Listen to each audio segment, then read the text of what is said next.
Hi,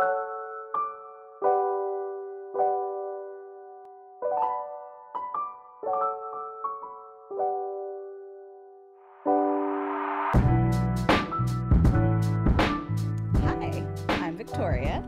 I'm Grace. And I'm Danny. And tonight we're getting lit for Colors of Cannabis. I am really excited. We have our first guest here. Yay. And you're welcome. She's very special to me, actually.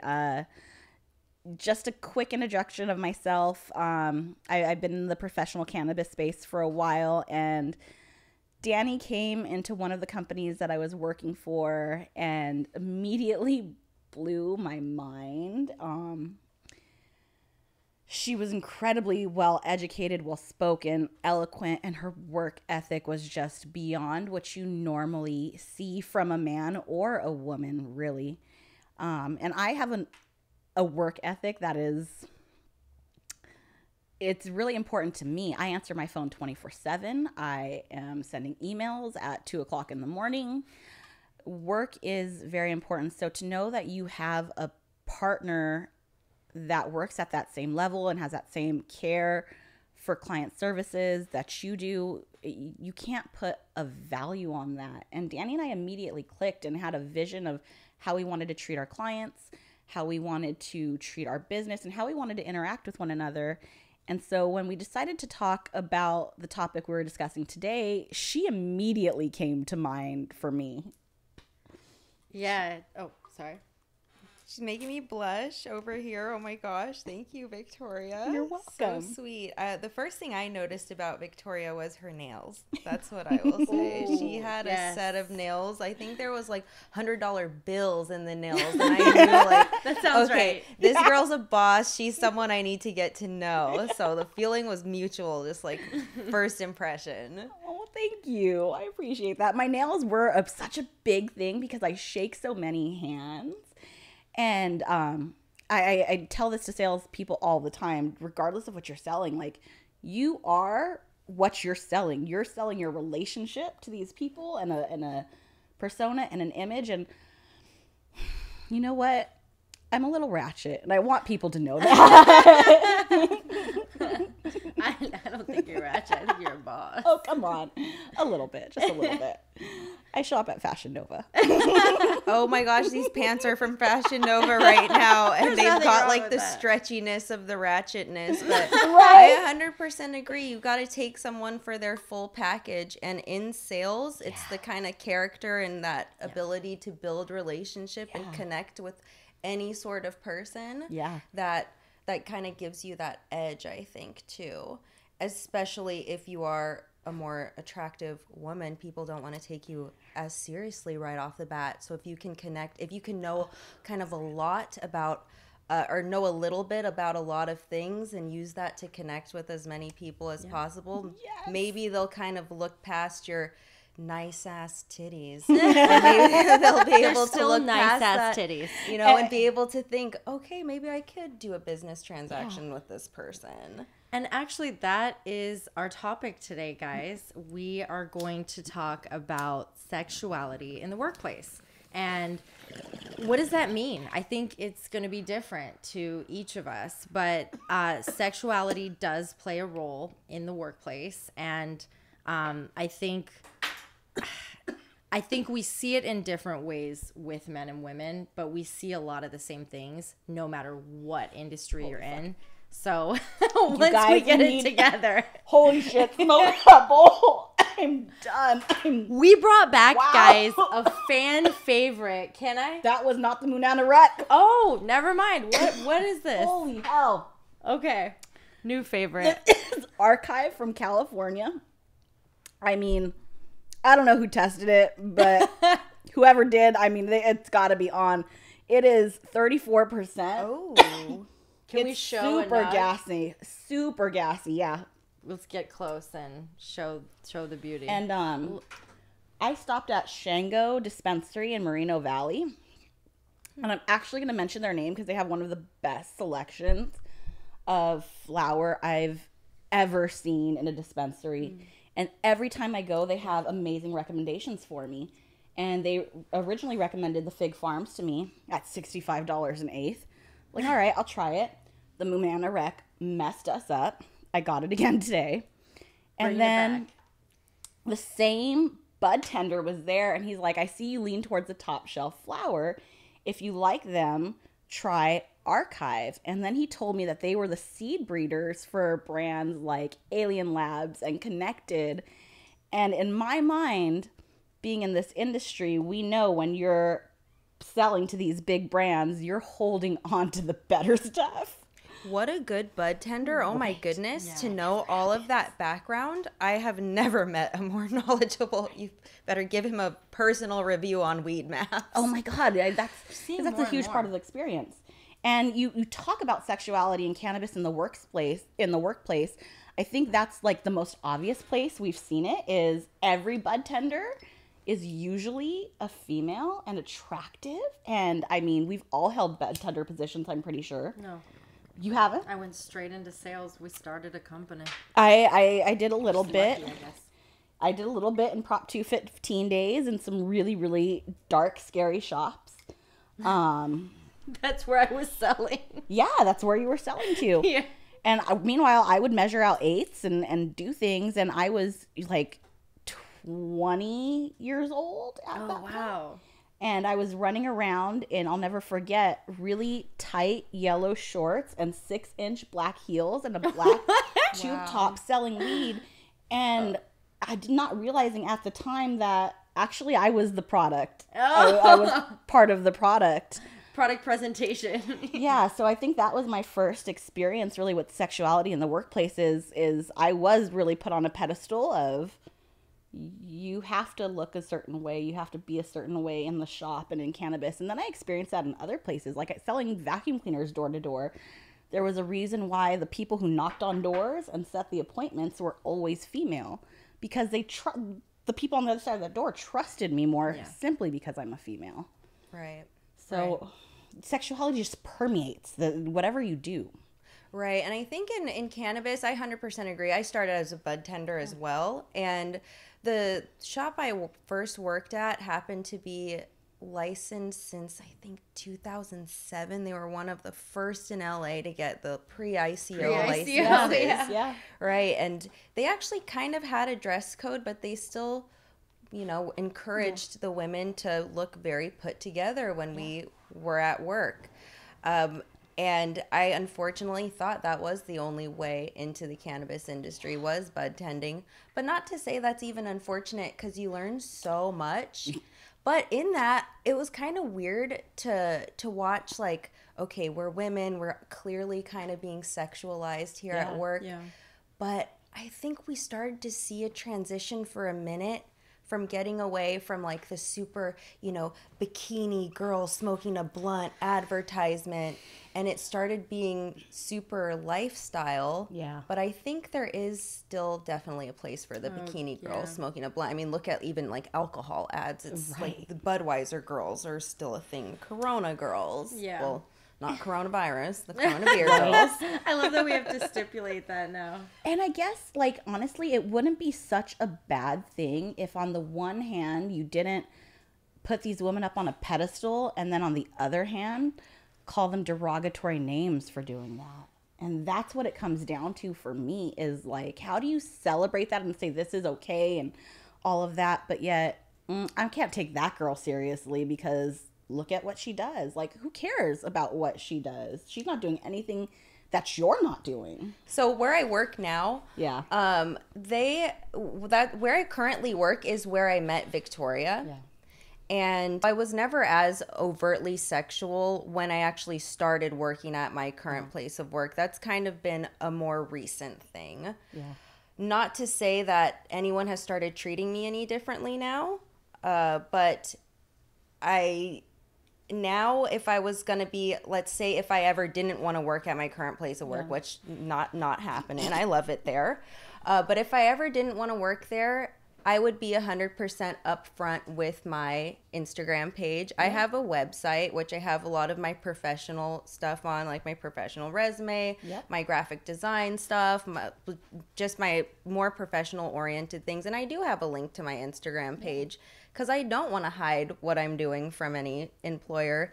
And frankly, for cannabis sales, it has done nothing but help since being more overtly sexual on the Instagram page. I think that's why I thought about you in this, because when I first met you, you came into the company and we really clicked, right? But I hope it's okay if I say this, but it did feel like you had a hard time having a good relationship with the other women. And I look at that now from the outside and I can see very clearly it's because, one, you are smart. Two, you're beautiful. You're confident in yourself.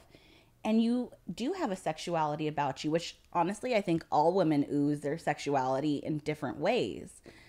And that's threatening for some women. And I'm curious, in the past 2 years, how your journey changed that allowed you to be really more authentic to yourself, because that's how I've seen you be. I feel like Danny is embracing Danny and all the aspects of her, and that you've really grown on a personal level since I met you. Sure. Oh my gosh. Wow. There's just so many levels to that. There's so many levels to that in the past 2 years. One of them was meeting more like-minded, strong women in the cannabis space, starting with Victoria, starting with you. Through meeting more like-minded people, that gave me more confidence to kind of go out and start networking. Yeah. Really considering myself a sales professional and truly believing in that really helped build the confidence too.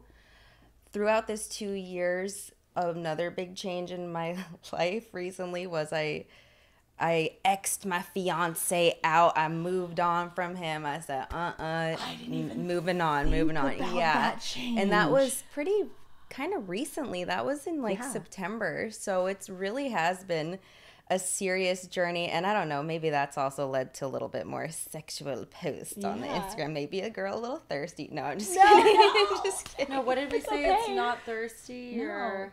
You're celebrating yourself. No, but there was a term we used the other week. You don't remember? I'm celebrating myself. You are, as you should. There's so much in, I think, all of our lives for us to be proud of. I struggle with putting up more sexualized posts of myself because I think self-confidence reasons, because I'm not the hot 21-year-old I used to be. I've had 2 babies, 34-year-old woman that I am now, and it's just different. But I feel myself doing that. I take all the pictures. I post them from time to time. I'm getting into that place where I feel like I can celebrate yourself, but I'm realizing it says a lot about you when you can put it out there like that. And it's a beautiful kind of self-confidence that I wish more women had. I don't know. I'm feeling myself just in the last, probably year, feeling more comfortable embracing my sexuality, but not quite getting to the point where I can post pictures or anything, because I'm still scared of what ultimately I think people will think of me, but on a really weird physical level, just weird judgment about my body. So, because there's judge, and we talked about this last week, there's judgment if you're too skinny, there's judgment if you're too fat. There's just so much judgment, and that's what I struggle with for myself now versus what the world thinks, because I'm finally feel like I can say kind of, fuck what you think. I'm okay with me. Yes. Right. I think we're getting to a point where in the workplace, especially, people are... I listened to your episode last week, and what you were saying about as long as you kind of look your best and feel your best, I feel like people see that and they truly understand that. I heard comments about you in the workplace, Victoria, and even when you were pregnant and everything, people were like, she looks really good, and she always comes into this place looking really good. Yeah, thank you. So I think it really is kind of an individual level, and I think social media has helped that actually. Now it's because we're seeing all different kinds of sizes now, and yes, I get comments all the time. that my ass is too small. And I'm like, I work out so much for my ass, but maybe I'm overtraining it. Side story. We won't get into that right now. You look amazing from my point of view. No, yeah. Amazing. Like, just, I see how hard you work out. And at the end of the day, that's your body type. And you're beautiful in your body. Appreciate that. It's very inspiring. It is.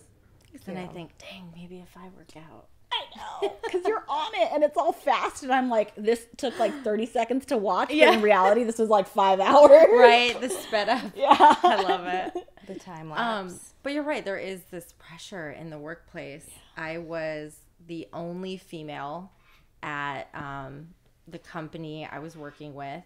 Yeah. And it was me and 2 male friends that initially were running it. And then eventually they hired more of their male friends. And I'm out there, you know, I was one of our top salespeople. The last couple years, I was our top salesperson. I was a 3rd responsible for sales, and yet still watched my male counterparts get promotions and get invited to after-hour events that I was definitely not invited to. And these were guys I'd known almost 15 years. I went to college with them. We played poker. And so I thought, like, I'm the cool chick. Like, we played poker and we go to the bars and we smoke. I'm the smoking girl. Like, I thought. Yeah. But when it came to the workplace, and actually I didn't think of the story, but I will tell one quick story. I was at a really beautiful event. I was wearing it was a black and white event. Men were in tuxes and suits. I had a nice dress. And in just a moment, as I'm walking up to meet some investors, one of my partners slapped my ass. Eek. Again, we've been friends over 10 years, maybe goofing around at home, but you better believe I immediately pulled him aside very aggressively and said, you do not ever, like, put your hands on me. Like, you have no right. We were in front of people. You humiliated me. You took every achievement that I've earned the hard way and made it look in that one moment like that was what I was selling. And I think every one of us will have multiple of these stories. That wasn't even the one I was going to go with today. I was going to say simple one. My heart is like on fire because let me tell you, I would have thrown an elbow back and I actually did grab teeth. him and pulled him aside, and I was shaking, and I didn't even. It took so much to go back over to that group to have to hold my head high and pretend I hadn't literally been, sexually assaulted in front. Assault isn't the right word, but what's the word? No, It is. technically is. Yeah. And it's really crazy too how it makes sexually harassed. Sexually harassed. But since there was a physical touch, slap in that's there, an I think it could be considered assault. And the bad thing is, why does it have to look bad on you? It should be looking bad on him. Like, that is such unprofessional behavior, whether it's a party after hours, whether it's not. And it does make it's like, oh, okay, now this woman, let's just all smack her ass for the rest of the night. I don't know. I told him he opened the door. He opened an invitation and let other people know this is okay. This is how we do it. Yes. And that's what you don't realize. Us goofing around, again, because we've been friends since we were young, is so different. But when you are in a workplace, which is today's whole thing, you can't. And now, actually, you said something, Danny, that I'm going to admit hit a funny nerve with me. And it was, you said in the beginning, your Instagram page was not really sexualized. And then you said, unfortunately, and then you said, actually, fortunately, now, because it is a little more overtly sexual, it's actually helped with business. Maybe inadvertently, maybe not, who knows, but it helps. That's a positive thing. It helps with the intro. It helps with the intro. No, totally. It's hard because when I got into it, it was 2012. There weren't a lot of women. And I know there still really aren't. It's still very unequal, but there were very less. And for me to be a saleswoman in the black market out on the streets, risking my life for real, it was unheard of. And people, it was just different at that time. And so for me, I worked so hard to almost under-sexualize myself. And I knew I almost had a disadvantage. And the guys would say to me, you get in through the door because you're a girl, because you're attractive. Thank you. But it's like, wow. I say to them, you know what? Maybe I get into that back room because they just watch 20 guys walk in and they're like, oh, different. Okay. Yeah. Mm-hmm. But once I get back there, I felt like I had to work twice as hard. I had to be more knowledgeable than my male counterparts. I had to know things they would never ask a male because the assumption was, oh, they sent a pretty face to sell me something. And I had a man say that to my face. And I didn't earn a 6-figure income because of this face. No offense, it's not that great. Right? Yeah. So to any man that ever assumed that or thought that, like, Yeah. it's hard work. She has her middle fingers up. For anyone watching or listening to the podcast, that was 2 middle fingers. I love that. I'm going to be really real. Like, until my first professional job in the cannabis industry, I hadn't ever been in a professional setting where I felt safe enough to embrace my sexuality. And big shout out to the people who Danny works with. Like, they're amazing men and women, and they just really look at performance. And that's it. That's all that matters at the end of the day. You can be who you are. It was a safe place to learn and grow and do what you wanted to in your life and in your space, so long as you were on the same page as the rest of the team and the vision and your results spoke for themselves. And that's probably a big part of why now I can walk into meetings with a lower cut blouse and like not care. Like, oh, you're going to look at my tits, so what? I'm still going to sell you this testing. Right. And I'm going to make it make sense to you because you're going to tell me all the reasons why you don't want to switch labs. And they're all the same reasons I've heard before. And I'm going to tell you all the reasons why you should trust me. And it's not going to have anything to do with how big my tits look. Yes. And that's where, again, Victoria and I met is from the testing space. And I 100% agree with you. When you go in for sales, especially in that, when I'm not coming from a scientific background per se either, that it does kind of seem like, why are you sending this pretty girl? And actually a funny story, and this was one of the first kind of work trips I ever went on with Victoria. Internally, people were kind of questioning why I was hired and given the role I was and why I was being treated the way I was. And a colleague of mine, we were at a party in Vegas for the company. It was a company-sponsored event. And he said to me, it's your 3rd week on the job. Why are you here? Are you screwing the CEO and the president of the company? No. Yeah, he outright like asked me that. And it was like a younger guy. He actually didn't work for the company. He was like a sales rep for another company that we worked closely with. But it was the audacity, quite jarring. The shock right now that I felt realizing that. Pretty crazy experience. But I'm like, oh my gosh, if this guy's saying it, like he had the cojones to actually like say it to my face. But I'm sure there's other people who have thought that exact same thing. Yeah. As to why I'm here. But hey, like you said, performance is kind of what really mattered. Yeah. Or what matters there. I worked with some of the biggest clients and Danny and I managed them tandemly, and the performance level that she brought to the table for so many different things was just mind-blowing. And you would be an absolute idiot to think it had to do with her looks. Like, that was all your brains. Never saw a lot of these clients, though. That's the funny part. Yeah. That's the funny part. So when I see them at events, it was like, oh my God, you're Danny. Yeah. Can I get you dinner? I'm like, no. Right. Yeah. Don't kill it. Don't kill it. Yeah. In regards to that guy, it sounds like he was extremely threatened and insecure because Maybe that's it.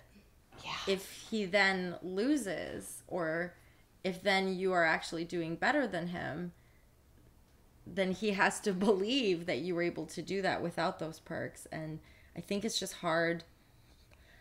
Wow, I don't want to put this out there because I can't speak for men, but I don't want to womansplain. Yeah. but I feel like just traditionally it is a little harder for guys to lose to women, because I know I never checked any of my male counterparts' sales ever. I never looked at their sales. We had a board. It was very competitive. There was no competition, but they would come to me and they would crack jokes that they didn't crack with the other guys. They'd say, like, I'd take a phone call and they go, oh, she makes money moves. And I'd be like, Yeah. do I sing when you get a call from your client? And they'd let me know, like, oh, you closed a big one. And it's like, guys, worry about your sales. Maybe then they'll catch up to mine. Because they want to trivialize your wins. And that's not okay. And I'm kind of curious, I don't know if you remember, there was 2 gentlemen we hired, and one quit almost immediately and the other got let go a few months after. But I always think about them because they struggled with losing to me consistently.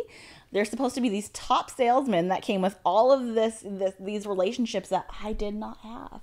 And they lost to me because I worked harder. And I always remember them. And that's always been such a learning lesson to me, like in this space especially. Like, they want to trivialize what I'm winning and what I'm doing. And I have to speak up for myself, and I have to be really strong in what I'm doing. And actually, I got told today that me being as demanding and as outspoken as I am is a toxic trait by a man. Whoa. On Clubhouse, yes. But at the end of the day, I told him, I was like, nah, this is my strength. You don't know what you're talking about. It is. You have to be assertive, not necessarily assertive. Oh my gosh, what is the word? Oh, I can't think of it right now. Advocate for yourself. You have to advocate for yourself. Yes. Whether you're a man or a woman in the workplace, you definitely have to be advocating for yourself. Especially though, I feel like, if you're an attractive person in the workplace, sometimes you do get put in a box. Yeah. Sometimes it helps, but honestly, at least in this kind of scientific realm, I don't know if it really helps or not. I don't think it does. In sales, I think it definitely helps. And thank goodness, I work at a place where they really don't mind if what I post online, it's not like, though, I keep it separate. Yeah. It's not like I've utilized, let's say, any stickers from the company I work with as pasties, for example, and took photos like that. That might be an issue, or like just the socks or something. I want to see that. That might be kind of hot, though. Who knows? I may still get approval. I feel like every listener here was like, so many comments that I want to make that I cannot make, but you should definitely do that privately. So I was definitely really apprehensive about posting any links to my OnlyFans on the Instagram page, because my bosses and managers do follow me on Instagram, as well as some of my clients, some high-level people on there who are my clients. So I just went ahead and started doing it because I really don't see the judgment right now there, because so many people have the OnlyFans at this point. So many cannabis people do. Mm-hmm. I just really don't think it's as huge of a deal, especially depending on what you post. It's your own content. You don't have to be posting full nude photos. I don't post full nude photos. I post primarily ass pics, people. I get it. If you want to see this flat ass. Can I tell you? Subscribe, $25.99. I just made a connection, though. Earlier, you said that you were self-conscious a little bit about your ass, or you've had comments about I've had some comments. I'm not self-conscious about it, but I've had comments. And the fact that you show it off, like, you have a great ass. I get it. Like, that's exactly what you should be celebrating. And, wow. So I did notice you put up an OnlyFans link. I put on the link. So I used to hide my stories that said that from my managers and bosses. If they're listening to this, sorry guys. But since then, I've just completely embraced it. None of them have called me out or said anything about it.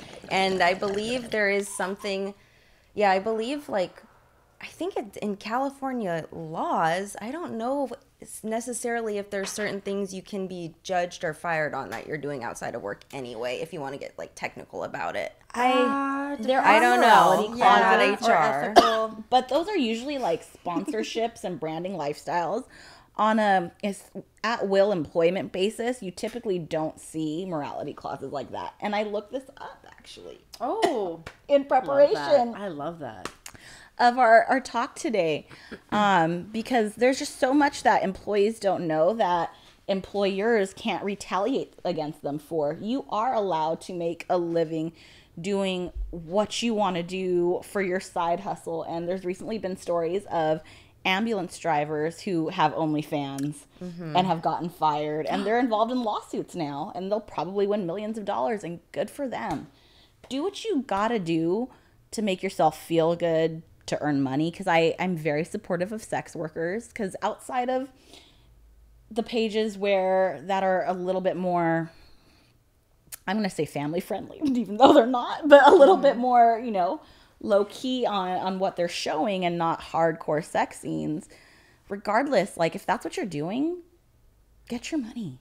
Get your money. I'm really supportive of however women can take control of their financial freedom in this life, because if you don't have money, you don't have power, and you don't have a place to stand, and you're always depending on someone or something. And I'm very thankful that I had a dad who instilled in me to make my own money at an early age, so I never had to depend on a man, because he never wanted to see me in that position. And if that's your road to financial freedom, so be it. And I don't think that's your road, because we work together. I know how you make your money. I think this is more of a confidence thing. Exactly. I'm not trying to like have that pay my bills, but yeah, I love what you said about your dad not wanting you to have to depend on a guy, because mine's completely different, where my mom was always like, oh, you're gonna marry a rich guy. Even now she's like, have you looked, she says the craziest things. I'm like cringing to say this right now, but my mom will literally say, have you looked at the NBA roster lately?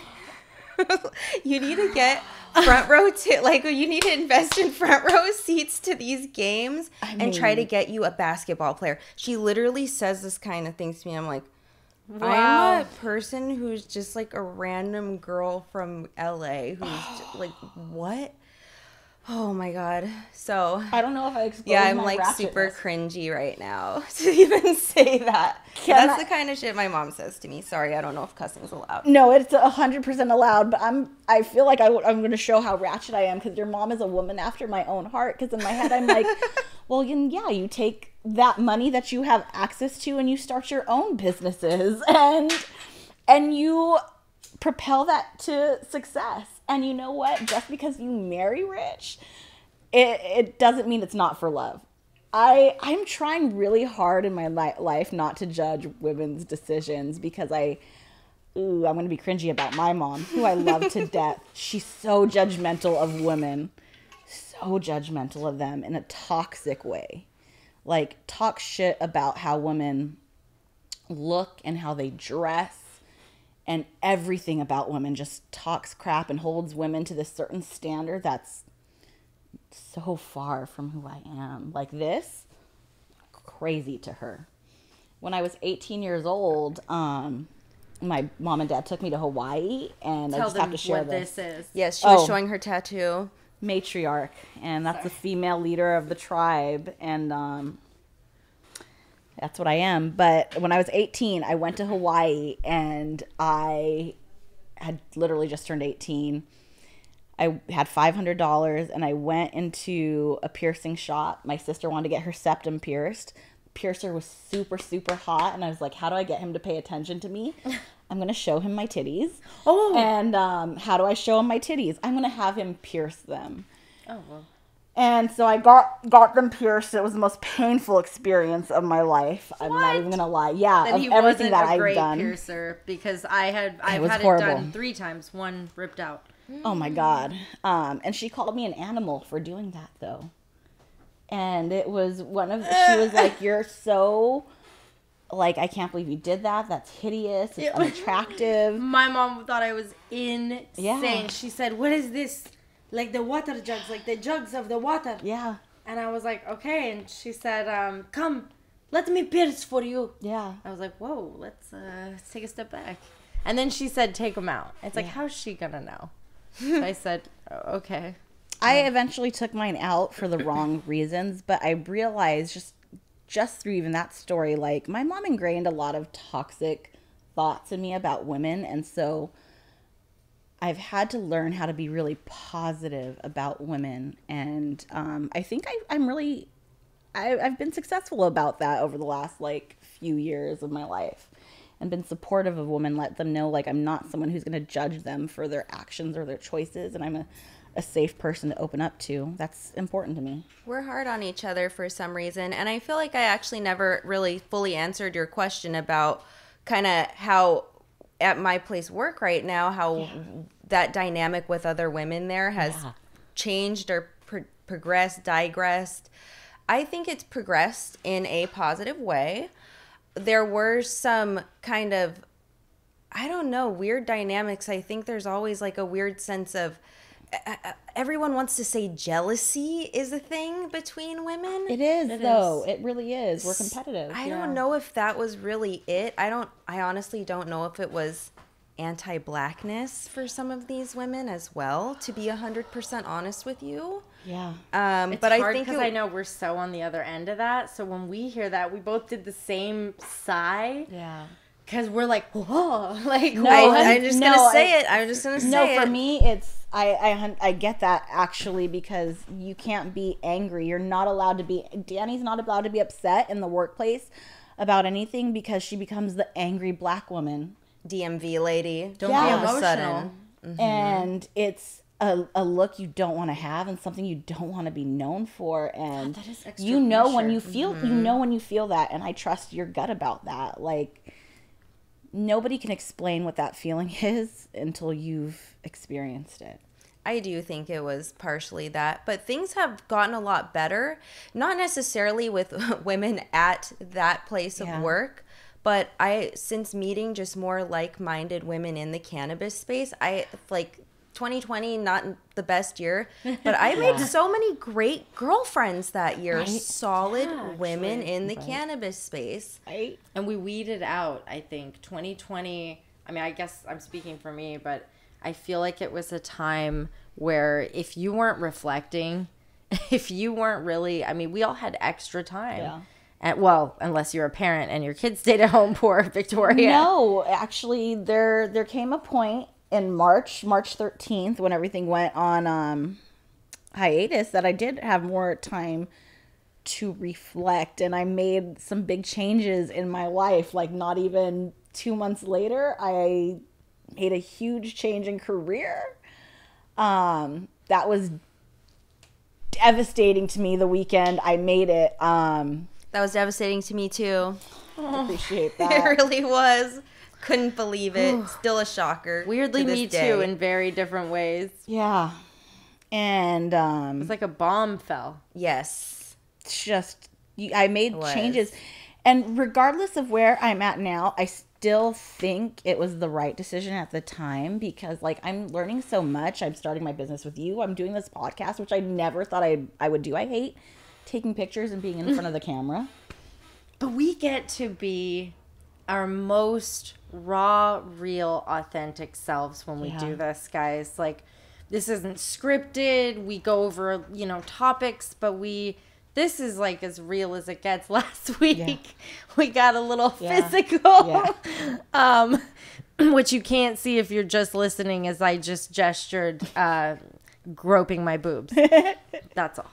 But on that note, can I ask Danny a question? Yeah. I've been dying to put you in the hot seat. Ooh, I'm terrified. We turned it up red. For those of you listening, there's a red glow. Excuse me.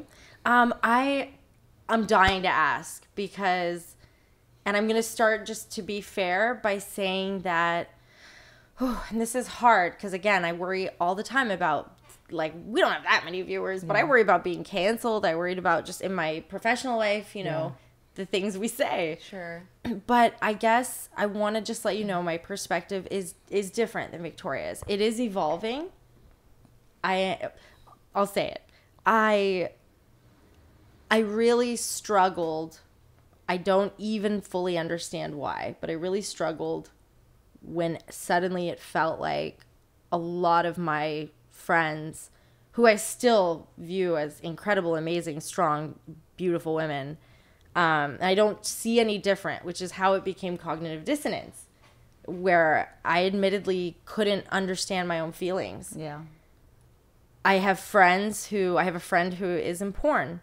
And for some reason, in my mind, how big of me, I'd made this decision for the world. I had decided that, well, that's okay, because to me, for some reason, I thought like, well, she's a professional. Like, she loves what she does. She's a professional at what she does. She's one of the top leading women. And then OnlyFans came out, and it opened a door for the everyday woman, literally any woman or man, actually, or anyone that identifies as anything you want, to come out and have a space where they could express themselves privately and then monetize on it. Please, guys, please let me finish this before anyone judges me. I struggled with viewing that as prostitution. And before everyone jumps on me, I know you've heard me say bits and pieces, and to anyone who's just starting to listen, I came from a super conservative family, and I don't want to call it brainwashing, but I had a lot of religious brainwashing. We're calling it that. I had a lot of toxic, sexuality traits passed down. I was taught fear. I was taught you did not have sex till you were married, or you're a whore. That's what I was taught, guys. I didn't mean to be taught that. It's just what happened. So imagine as a child, I'm gender fluid. I love everybody. And I didn't even understand that and couldn't begin to express it. And on other episodes, people have heard me talk about that. I'm going to take it a step further because I'm literally shaking. Because before I go saying this opinion and everyone hate me, try to understand it, because I barely understand it. I realized in us bringing up this topic and knowing you were coming, my immediate reaction was to want to judge you. And I almost want to say I'm sorry. Like, I don't mean to. I'm just trying to be honest. I did. Not in the ways you'd even think.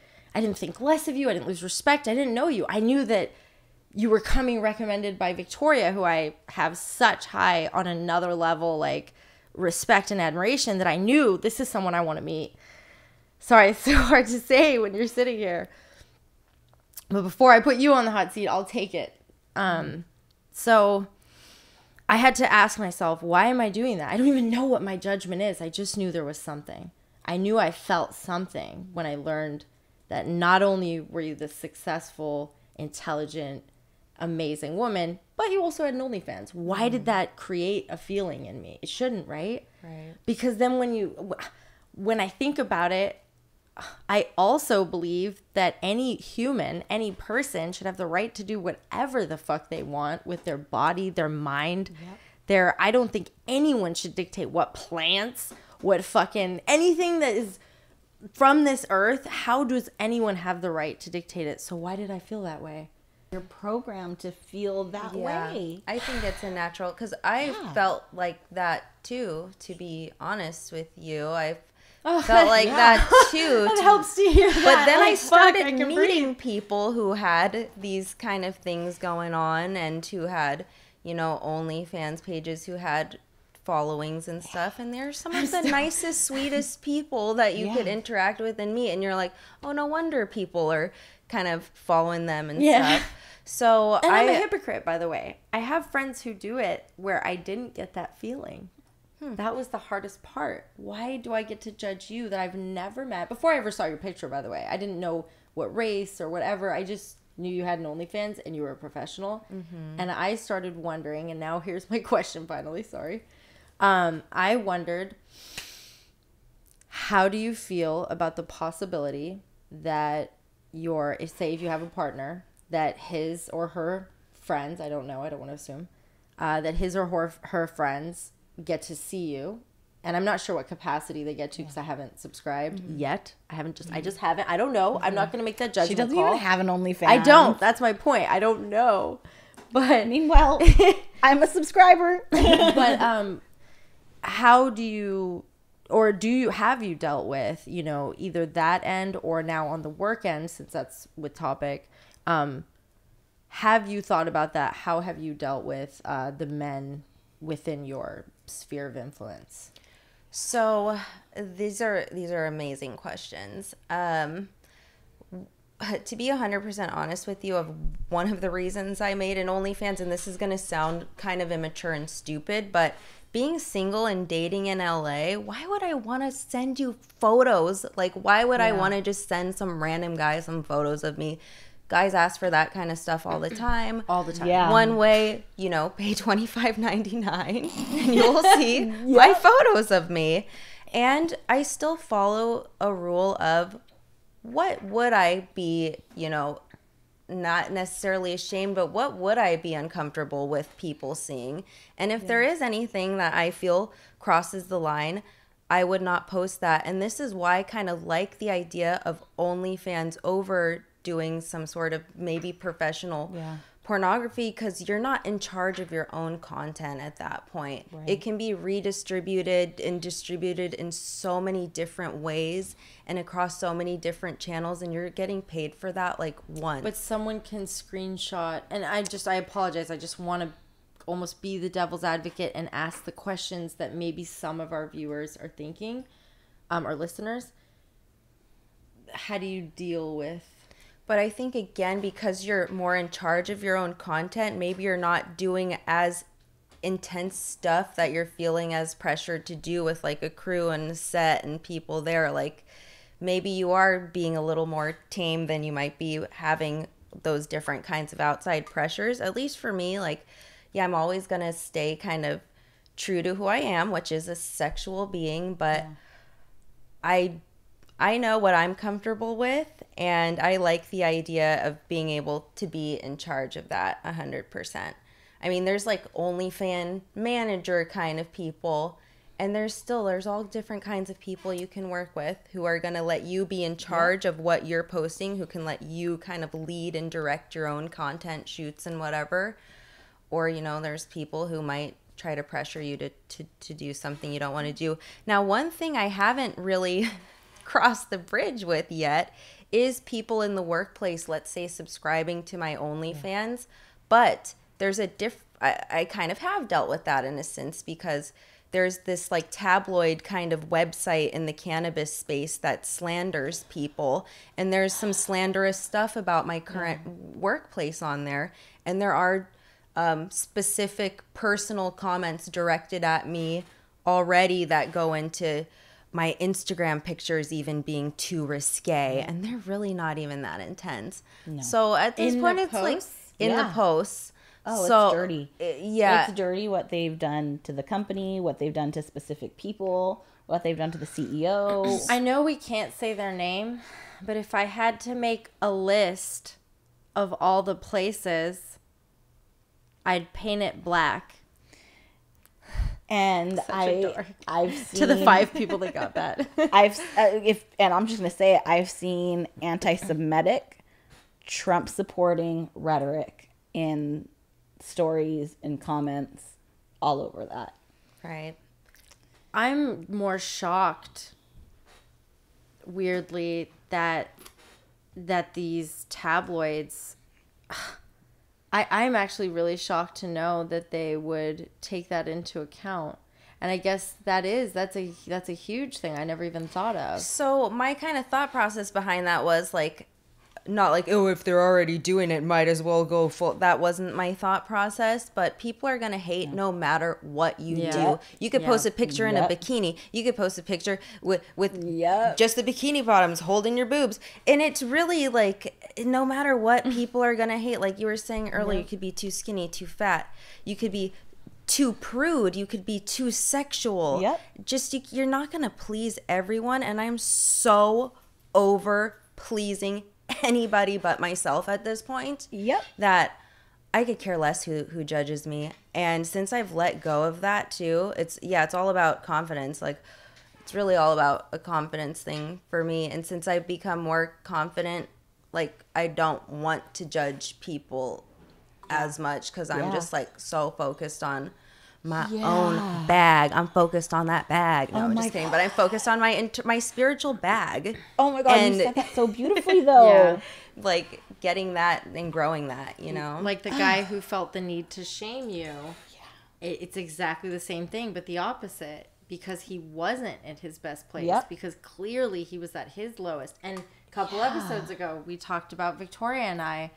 One day, I made a comment to her, and I had to question why I was doing that, and had to come to her 2 weeks later and be like, hey girl, I was at my lowest point and I was judging me. So I'm sorry that I projected that onto you. Oh my gosh. I've been How much time doing do we some have reading. Yeah. Dang. I feel like, man, do you have any questions you'd want to ask? Because I know you have a very different perspective. Maybe a more fun question. I know that was deep. Sorry. I just those are the questions that honestly, when I thought about this topic, I felt like if I'm going to put myself out there, then I want to ask those questions. And I want to say that, like, I want you to know I genuinely have not ever once thought of you less than or anything. It just made me question what's going on here, because I'm big enough to admit that it wasn't about you. Please know, like, I told her, I go, oh my God, she's so cute.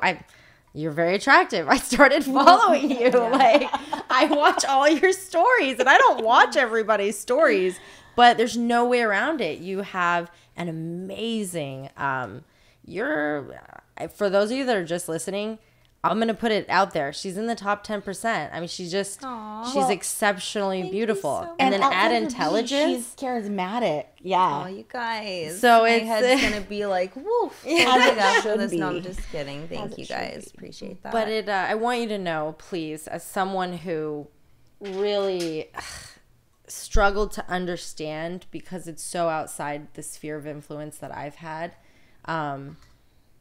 it's been a pleasure to kind of just to watch, and I don't subscribe, but just to watch your workouts. And I mean, your body is a work of art. I've always felt that way about the human body.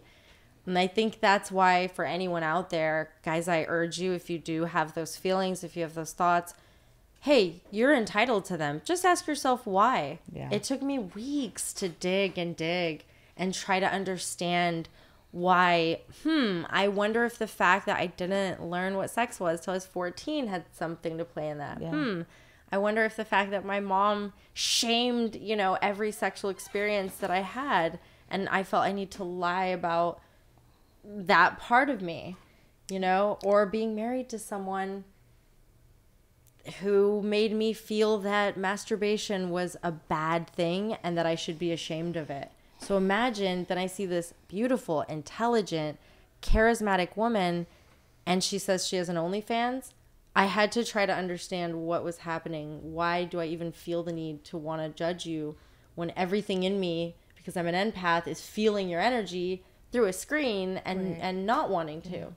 Yeah. No, it's a good reality to face, because, I'm sure if going into jobs and stuff, this is the reality. And I can only imagine what if, the dynamic comes into play where there's other women who are interviewing me and stuff. Like, I'm sure this is going to pose its own set of challenges, but kind of like we're all saying, thank God it wasn't me a month ago. I hope that I would have given you the same respect I feel I would give you today, but I don't know. And I'm grateful that I've gotten over that. I'm grateful that I've worked past my own inner demons so that I don't put that judgment on another woman.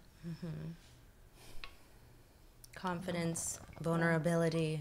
Exactly. Respect for yourself and what you're comfortable with. Owning it. Exactly.